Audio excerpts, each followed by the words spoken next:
Hi everyone, welcome back. We've got a brand new story to share with you. So let's begin. My name is Malcolm. When a woman spends years calling you brother just to keep you at a safe distance, she never expects you actually to treat her like one. But the moment you start giving your time, care, and attention to someone else, she suddenly panics.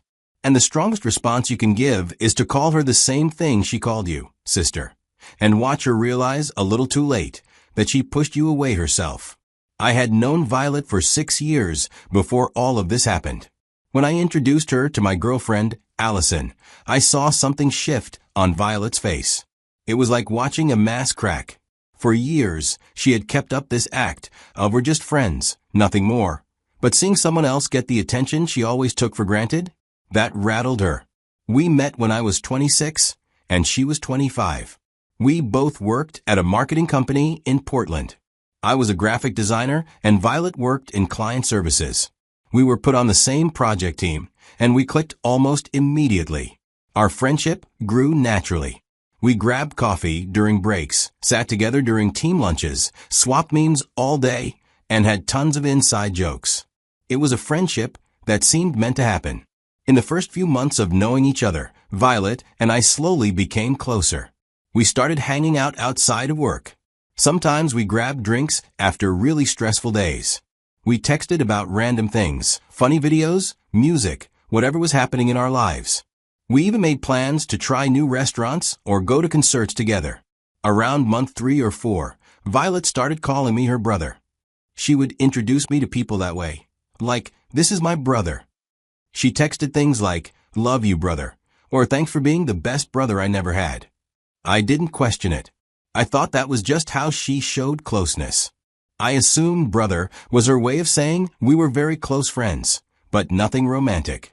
But as time went on, our friendship became very one-sided emotionally. Violet leaned on me a lot. She called me late at night when she was upset. She wanted long talks about her feelings, her problems, and all the drama happening in her life. She always kept me updated on her relationships and every little detail about the guys she dated. Whenever something went wrong, I was the person she called. I listened, I comforted her, and I tried to help her make sense of everything. But when I needed support, it wasn't the same. If I had a problem, Violet didn't give me much time. She would say something quick like, I'm so sorry, and then switch the conversation back to herself. Sometimes she even seemed bored or distracted when I tried to share what was bothering me. Over the years, I helped her through several breakups. I dropped everything to answer her calls when she cried about some guy mistreating her. I drove across town late at night to pick her up when things fell apart. I spent hours listening to her talk about heartbreak and betrayal. She kept dating guys who were clearly wrong for her, men who didn't care about her, who used her, or who didn't match what she said she wanted in a partner. After each breakup, she said things like, why can't I find someone like you? Someone stable and kind who actually listens. Or, you're the only guy who doesn't complicate my life.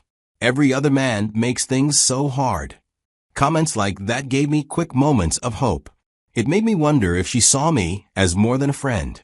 Maybe the whole brother thing was just her way of protecting herself, something she might let go of someday. But she always shut that door just as fast. After saying something nice, she always added, you're my brother. My safe place. I need you to stay that.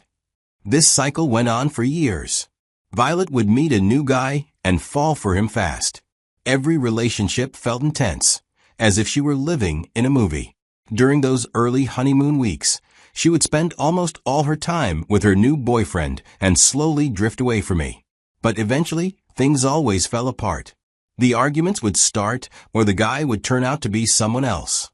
And when the relationship began to crumble, Violet would come back to me. She'd call late at night, show up at my place crying, or ask me to help her figure out what went wrong. We'd become close again, talking every day, laughing, hanging out, until she met the next guy. Then the whole pattern would repeat. I accepted it. I became the constant in her life, the person she always returned to when she needed stability. Her boyfriends changed all the time, but I was always there in the background, steady and reliable. By the 5th year of knowing Violet, I had let go of the idea that she might ever see me as more than a friend. I told myself the "you're like a brother to me" label was permanent. She didn't see me romantically, and I started to believe she never would. So I tried to move on. I started dating more seriously. I went out with a few girls, but none of those relationships lasted very long. Violet knew about these girls a little, but I never involved her in my love life the way she always involved me in hers. I didn't want her opinion or her drama affecting anything. By the 6th year, everything changed when I met Allison through some mutual friends at a dinner party. She worked as a social worker and had this calm, grounded energy that immediately pulled me in. She listened when people talked. She asked thoughtful questions. We talked that night for hours about work, life, family, and dreams. A week later, we started dating. Our relationship grew slowly and smoothly. Allison was consistent. She didn't play games. She communicated clearly and cared about building something meaningful. After years of watching Violet jump from one messy relationship to another, being with someone emotionally mature felt like a breath of fresh air. For the first time in a long time, I was the one having late-night conversations. I was the one excited to share my day. I finally felt what it was like to be with someone who made me feel like a priority, not a backup plan someone returned to only when everything else fell apart. After dating Allison for about 2 months and realizing things were getting serious, I decided it was time for her to meet Violet. It felt like the next step. Allison already knew that Violet was an important person in my life, and Violet knew I was seeing someone new. So I thought having them meet each other would be a normal, healthy thing to do. I set up a casual coffee meetup at a small cafe near my apartment with just the 3 of us sitting at a table, chatting about normal things. I wanted the vibe to be relaxed and friendly. On the outside, Violet acted polite. She said all the right things. She complimented Allison's outfit, asked her questions about her job, and smiled at the right moments. She behaved like she was happy for me. But I noticed subtle clues that hid what she really felt. At first, I didn't think too much about it. I assumed it was just the normal awkwardness that comes with 2 essential people in your life meeting for the first time. But over the next few weeks, things slowly began to change between Violet and me. I didn't reply to her texts as quickly anymore. Before, I would answer her messages within minutes.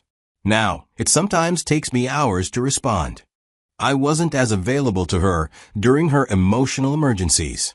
When she called crying or upset about something, I still listened, but I didn't stay on the phone for as long. I didn't rush over to her place the way I used to whenever she needed someone. More and more of my emotional energy went to Allison instead. The long late-night talks, the sharing of personal thoughts, the daily stories about my life, all the things I used to share with Violet were now being shared with my girlfriend. I also became less available in general. If Violet wanted to hang out on a night I had plans with Allison, I would choose the date instead. I prioritized time with my girlfriend over time with my friend.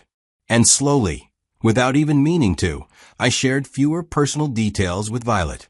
Things I would normally tell her right away now felt more usual to tell Allison first, or only tell Allison at all. None of this was a plan or a deliberate choice to pull away from Violet. It just happened naturally. When you're in a healthy relationship, your partner becomes the person you prioritize emotionally. The space Violet once filled in my life began to shift, making room for Allison instead. The first signs of tension appeared about a month after I introduced them. Violet started pointing out that I didn't call her as much as I used to.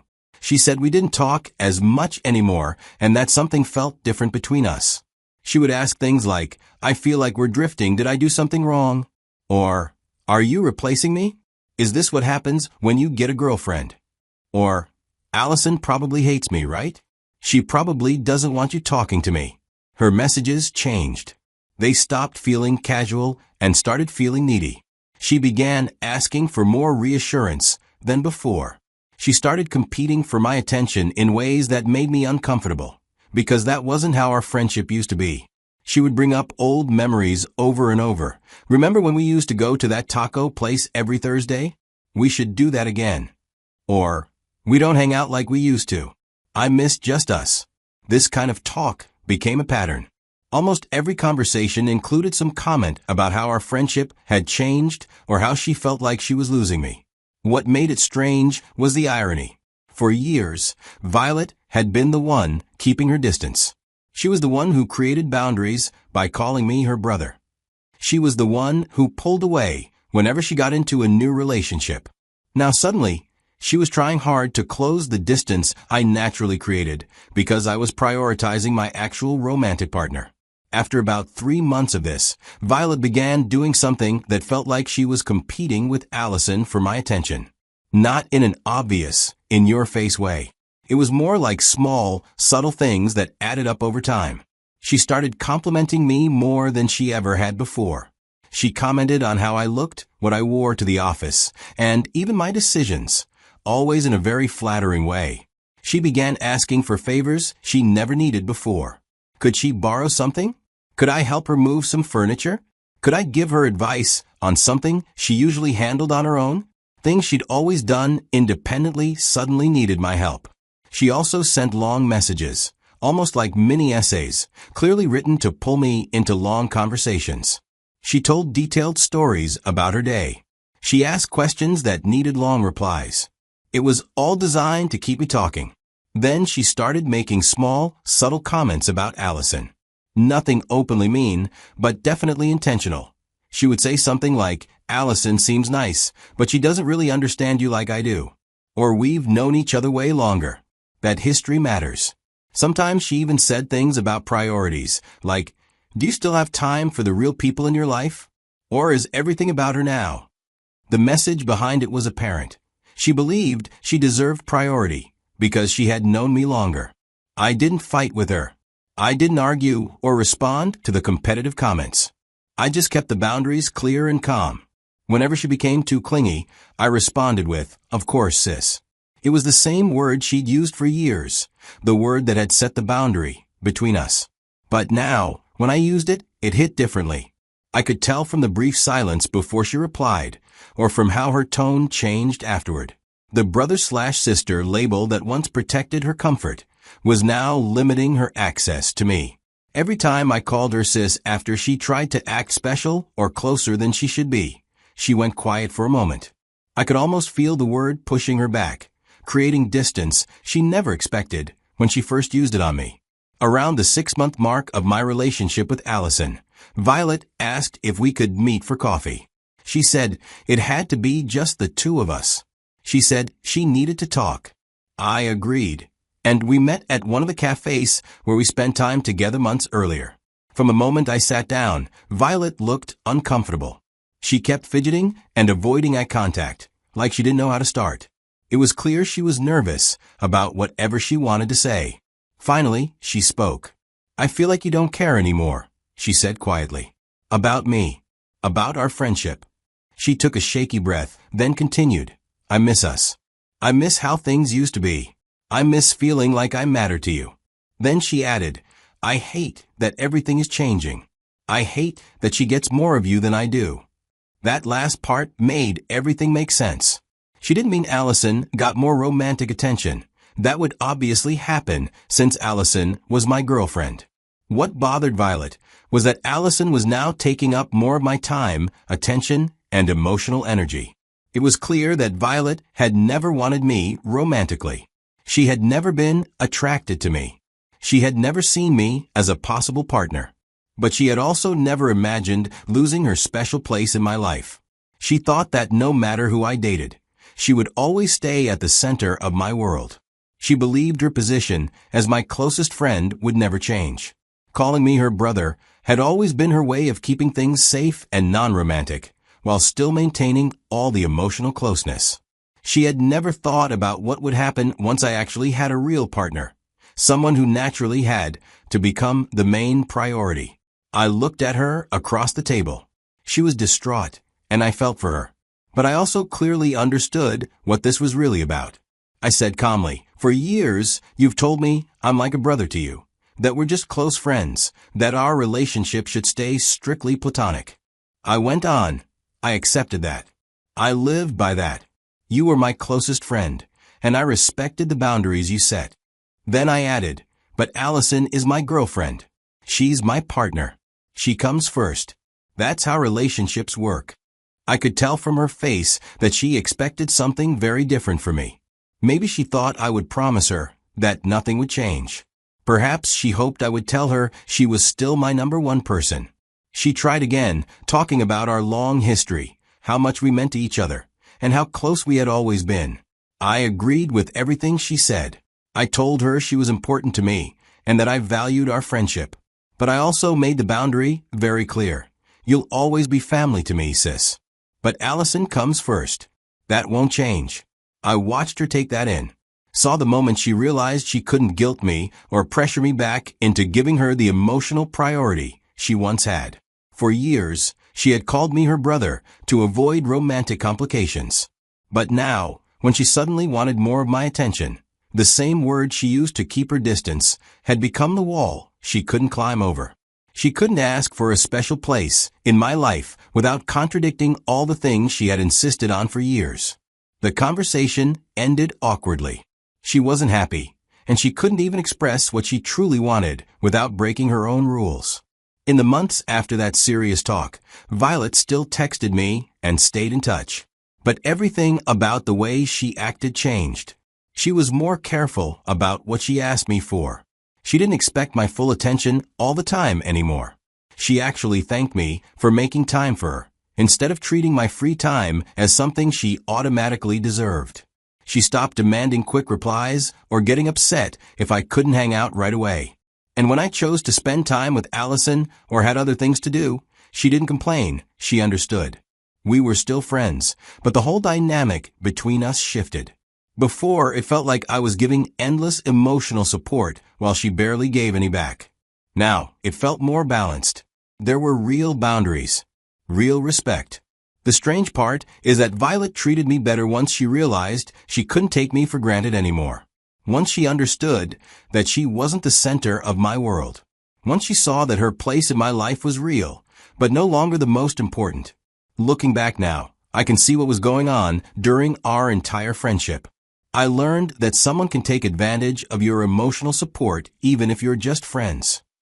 Violet relied on me to always be there for her, even though she didn't give the same support in return. She called me her brother, but really, that label allowed her to take more than she gave. I realized the friend zone can still be unfair. I was giving her the level of emotional care that a boyfriend might provide, even though she made it clear she didn't want anything romantic. That setup helped her, but left my own needs ignored. I learned that people freak out when they lose a level of attention they thought was permanent. Violet assumed nothing would ever change, no matter who else came into my life. Her panic didn't come from having romantic feelings. It came from losing the special treatment she was used to. I learned that using someone's own words to set boundaries works really well. Calling her sis after she had always called me brother reminded her of the limits she had chosen. The exact words she used to protect her comfort now protected my relationship with Allison. But the most important thing I learned is this. Putting your romantic partner first is not wrong. It's necessary. Allison deserved my time, effort, and emotional energy. If I had kept giving Violet the same level of attention, it would have been unfair to Allison and unhealthy for my relationship. Allison and I are still together, and we're even stronger now. We moved in together after dating for about 2 years, and living together has made us closer. Violet and I are still friends. She's actually dating someone new, and he seems like a good guy. I'm happy for her, but I'm not emotionally tied to her love life the way I used to be. She talks about her relationship with her boyfriend and her other friends now, instead of always coming to me. I didn't choose to push Violet away, and I didn't punish her for all the years the friendship felt one-sided. I just decided to focus on the woman I'm building a real future with. Because of that choice, the friendship naturally changed into something healthier and more manageable for both of us. Meeting Allison made everything clearer. It showed me that the emotional energy I kept giving Violet should actually be given to the person I'm romantically involved with. Someone who gives that same energy back and appreciates it. And Allison deserves that for me. She deserves my time, my attention, and my effort. She gets to be the most important person in that part of my life, the way a real partner should be. That's how healthy relationships work. It's about choosing wisely when different people need your emotional energy, and giving that energy to the person who's supposed to have it. Thanks for following this story to the end. Like and share the video with someone who would enjoy a story like this.